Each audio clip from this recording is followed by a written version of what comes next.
Assalamualaikum warahmatullahi wabarakatuh.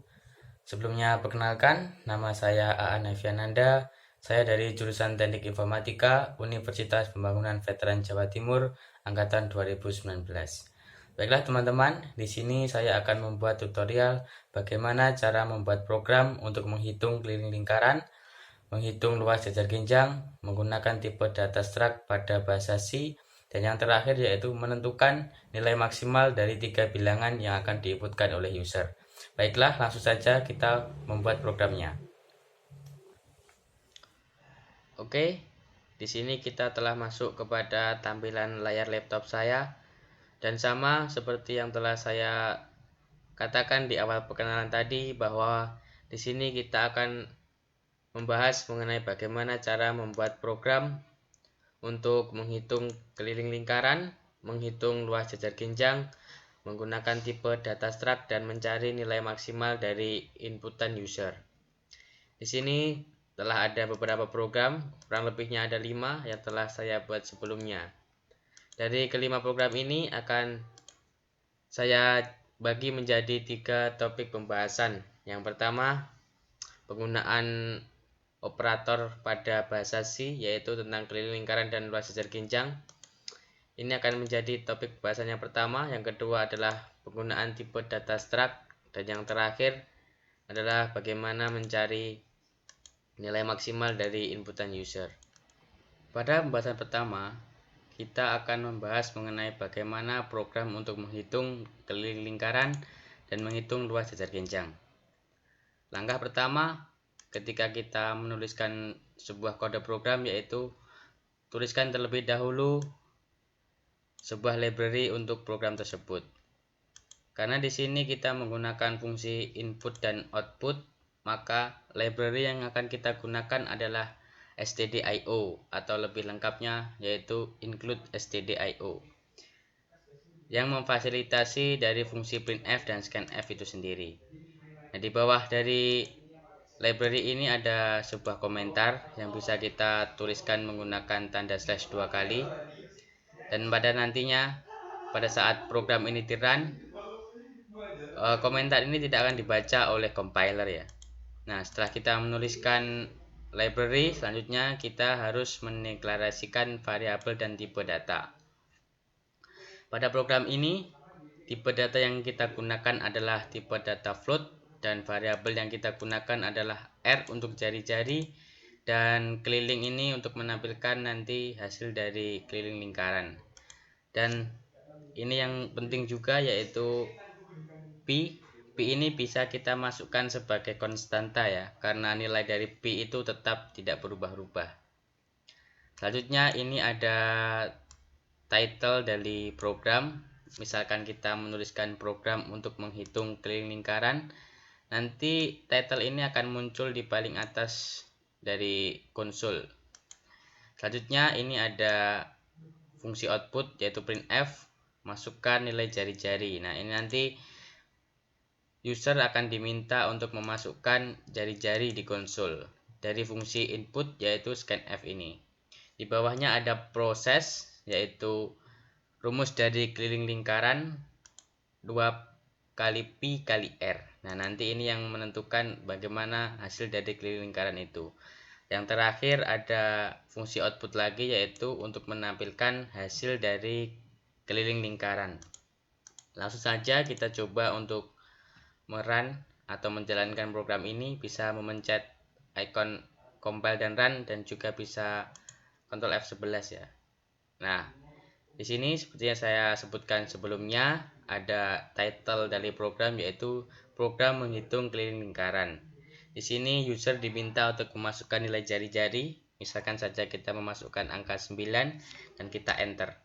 Nah, di sini muncul yaitu keliling lingkaran adalah 56,52 ya. Ini hasil dari proses tadi, rumus dari keliling lingkaran yaitu 2 kali Pi kali R. Dan selanjutnya kita akan membahas mengenai luas jajar genjang.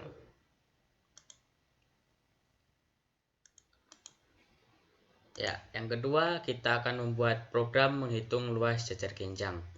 Sebenarnya program ini kurang lebih sama seperti sebelumnya, yaitu menghitung keliling lingkaran. Untuk langkah yang pertama kita perlu menuliskan library, yaitu /include stdio.h. Selanjutnya di sini kita bisa menuliskan komentar program untuk menghitung luas jajar genjang ini sebagai pengingat apa dari isi dari program yang akan kita buat. Nah, selanjutnya kita perlu mendeklarasikan variabel dan tipe data. Untuk tipe data pada program menghitung luas jajar genjang ini masih sama seperti program sebelumnya, yaitu kita menggunakan tipe data float dan variabelnya ada 3, yaitu alas, tinggi, dan luas. Selanjutnya di sini ada title dari program. Misalkan kita buat program menghitung luas jajar genjang yang nanti akan muncul di paling atas di konsol. Nah, ini proses selanjutnya ada printf, masukkan nilai alas. Nah, nanti konsol akan menampilkan masukkan nilai alas. Nah, yang meminta user itu untuk memasukkan nilai alas sesuai dengan keinginan mereka yang akan dibaca oleh fungsi scanf. Begitu juga dengan memasukkan nilai tinggi, user diminta untuk memasukkan nilai tinggi yang akan dibaca oleh fungsi scanf.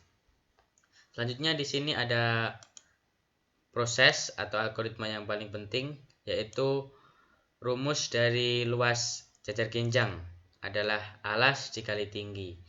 Dan yang terakhir ada fungsi printf untuk menampilkan luas jajar genjang yang nantinya akan muncul. Oke, langsung saja coba kita running. Nah, di sini yang paling atas tetap sama, yaitu title program menghitung luas jajar genjang. Di sini user diminta untuk memasukkan alas, misalkan kita memasukkan angka 8, lalu kita enter. Dan user diminta lagi untuk memasukkan nilai tinggi, misalkan kita masukkan 12 dan kita enter lagi. Nah, di sini akan muncul luas jajar genjang adalah 96,00. Ini hasil dari proses, yaitu rumus dari jajar genjang, yaitu alas dikali tinggi. Selanjutnya kita akan masuk kepada topik pembahasan yang kedua, yaitu bagaimana cara membuat tipe data struct pada bahasa C di dalam program C. Untuk langkah yang pertama, kita perlu menuliskan suatu library. Di sini misalnya kita menuliskan /include stdio.h. Dan di bawahnya kita bisa menuliskan suatu komentar, misalnya saja di sini kita menuliskan program pendeklarasian variabel menggunakan tipe data struct. Nah, ini agar kita tidak lupa apa isi dari program yang akan kita buat. Selanjutnya di sini ada inisialisasi tipe data struct. Ini merupakan langkah yang paling penting, yaitu di sini misalnya saja kita membuat tipe data struct data mobil yang di dalamnya menyimpan beberapa jenis tipe data yang lain. Ada integer untuk nomor mobil, tahun pembuatan dan kapasitas mesin, dan ada karakter untuk nama mobil, merek mobil dan jenis mobil. Selanjutnya di sini ada pendeklarasian tipe data struct. Nah, tipe data struct yang telah kita buat sebelumnya akan dimasukkan kepada variabel spesifikasi. Dan proses selanjutnya di sini ada fungsi printf dan scanf. Fungsi printf ini akan menampilkan perintah memasukkan nomor mobil. Jadi user diminta untuk memasukkan nomor mobil yang akan dibaca oleh fungsi scanf dengan variabel spesifikasi nomor mobil. Selanjutnya ini adalah sama, yaitu user diminta untuk memasukkan nama mobil yang akan dibaca oleh variabel spesifikasi nama mobil. Selanjutnya ini masih sama, user diminta untuk memasukkan merek mobil yang akan dibaca oleh fungsi scanf. Sampai dengan yang terakhir, yaitu user diminta untuk memasukkan kapasitas mesin yang akan dibaca oleh fungsi scanf dengan variabel spesifikasi kapasitas mesin. Proses selanjutnya di sini ada proses output dari semua perintah yang meminta untuk memasukkan nama mobil, merek mobil, dan sampai dengan kapasitas mesin. Ini merupakan output dari semua yang telah dimasukkan oleh user. Mulai dari title yaitu program spesifikasi mobil, ada nomor mobil, merek mobil, sampai dengan kapasitas mesin. Ini merupakan output, yaitu cara penulisannya ada printf, nomor mobil, ada %d, lalu koma, variabelnya apa, yaitu spesifikasi nomor mobil, ada spesifikasi nama mobil, sampai seterusnya. Langsung saja kita coba jalankan programnya, kita lihat. Nah, di sini yang pertama kita diminta untuk memasukkan nomor mobil, misalkan kita masukkan 1882, enter. Kita diminta untuk memasukkan nama mobil, misalkan namanya Sigra, lalu kita enter. Kita diminta untuk memasukkan merek mobil, misalkan kita masukkan Daihatsu, lalu kita enter lagi. Kita diminta untuk memasukkan tahun pembuatan, tahun 2019, kita enter. Kita masukkan jenis mobil. Yang terakhir kita memasukkan kapasitas mesin. Nah, di sini semua yang dimasukkan oleh user akan ditampilkan menggunakan fungsi printf, yaitu mulai dari title sampai dengan kapasitas mesin. Ini sama seperti yang dimasukkan oleh user. Kurang lebih seperti itu untuk tipe data struct untuk spesifikasi mobil. Dan untuk tipe data struct identitas rumah, mari kita bahas. Ya, pada penggunaan tipe data struct data rumah, ini kurang lebih sama seperti tipe data struct spesifikasi mobil ya. Yang pertama ada sebuah library, dan di bawahnya juga ada komentar. Dan di sini ada inisialisasi tipe data struct data rumah, yang di dalamnya juga terdapat beberapa jenis tipe data, yaitu integer untuk nomor rumah, tahun pembuatan, dan jumlah kamar, dan karakter untuk nama pemilik, alamat rumah, dan jenis rumah. Selanjutnya di sini juga sama, yaitu tipe data struct yang telah kita buat sebelumnya disimpan kepada variabel identitas. Di sini hanya berubah ya, yang sebelumnya ada spesifikasi mobil, di sini kita ganti sebagai identitas rumah. Proses selanjutnya sama, yaitu meminta user untuk memasukkan mulai dari nomor rumah, memasukkan nama pemilik rumah, sampai dengan memasukkan jumlah kamar.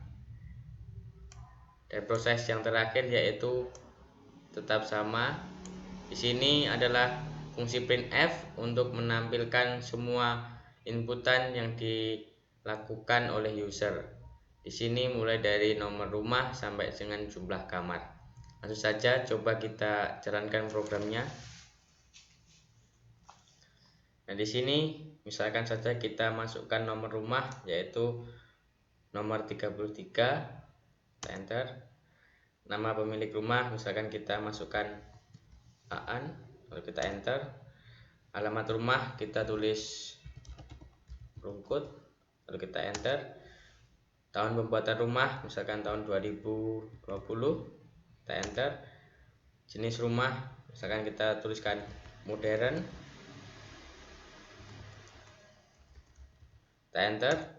Dan jumlah kamar misalkan kita masukkan 5, lalu kita enter. Nah, di sini tetap sama, yaitu apa saja yang dimasukkan oleh user di sebelumnya akan dibaca oleh fungsi scanf dan akan ditampilkan menggunakan fungsi printf, yaitu mulai dari nomor rumah sampai dengan jumlah kamar. Nah, ini sudah mencakup tipe data struct secara keseluruhan. Mari kita membahas untuk pembahasan yang ketiga, yaitu mengenai penggunaan if, yaitu pemilihan dalam program mencari bilangan terbesar menggunakan bahasa C.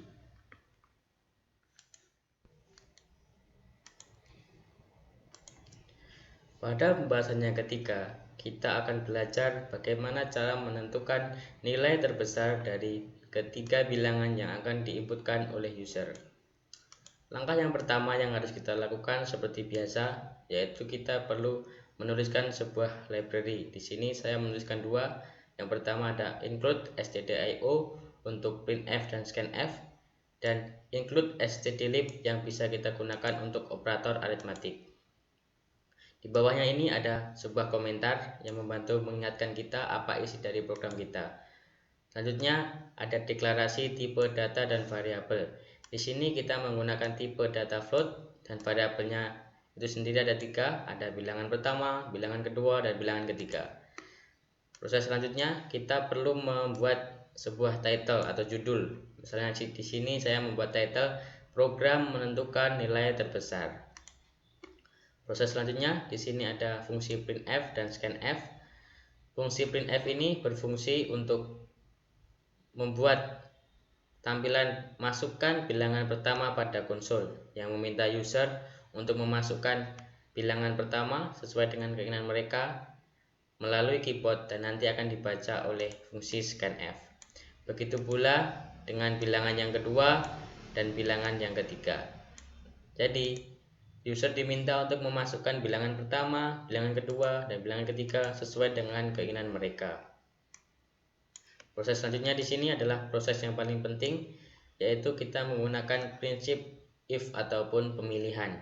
Nah, algoritma dari if itu sendiri adalah di sini ada kata if, lalu ada sebuah kondisi, dan yang terakhir jika kondisi terpenuhi maka akan berjalannya proses tersebut.